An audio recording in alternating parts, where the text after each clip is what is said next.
Hello, welcome to CloudDon's coverage on recently held KubeCon Cloud EU 2026 in Amsterdam. With more than 13,000 attendees, it was the largest KubeCon EU ever.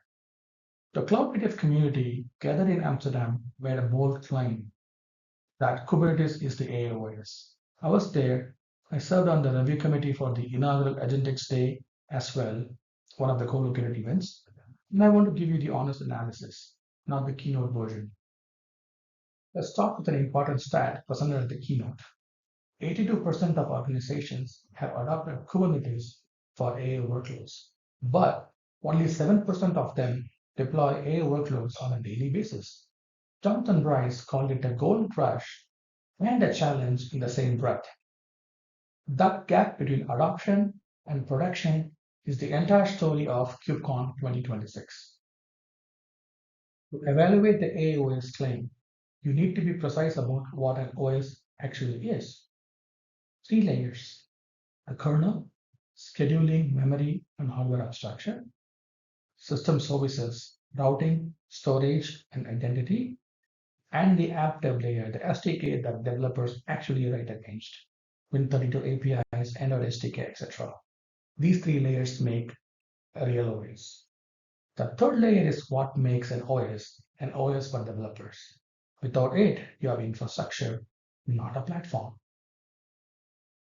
I mapped 8 AOS capabilities against those three layers and scored Kubernetes first alone, then with the CNCF ecosystem.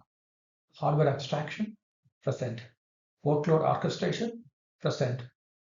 Inference routing, model lifecycle management, agent identity, partially present. Agent runtime, context and memory, behavioral evaluation, absent. The scorecard tells you everything. Here is the verdict. Kubernetes today is more like a BIOS than OS. It boots the hardware, allocates resources, and gets out of the way. But that is not nothing. No serious AI infrastructure runs without it. But it is not what people mean when they say operating system. Layer 0 is fully covered. Layer 1 is partially covered. Layer 2, the SDK layer, has zero coverage.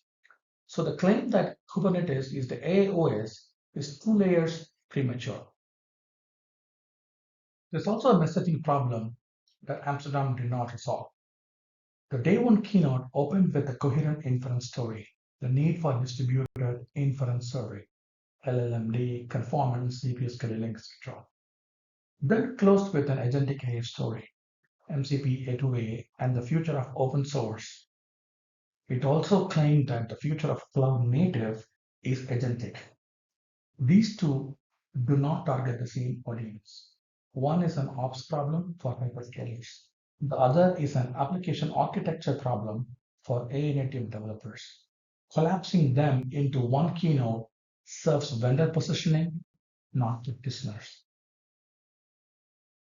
Three actions for enterprises. One, separate your inference strategy from your agent strategy. If you run models at scale, act on LLMD now. If you call hosted APIs, you can wait. Two, get ahead of MCP governance now. The standards are being written while the ecosystem is still malleable. Audit what your teams are doing, deploy. Three, treat agent context as an infrastructure problem, not an application one. Do not let your app teams build bespoke session state. Engage the CNCF working groups before the patents harden. The measure of success here is not conference announcements.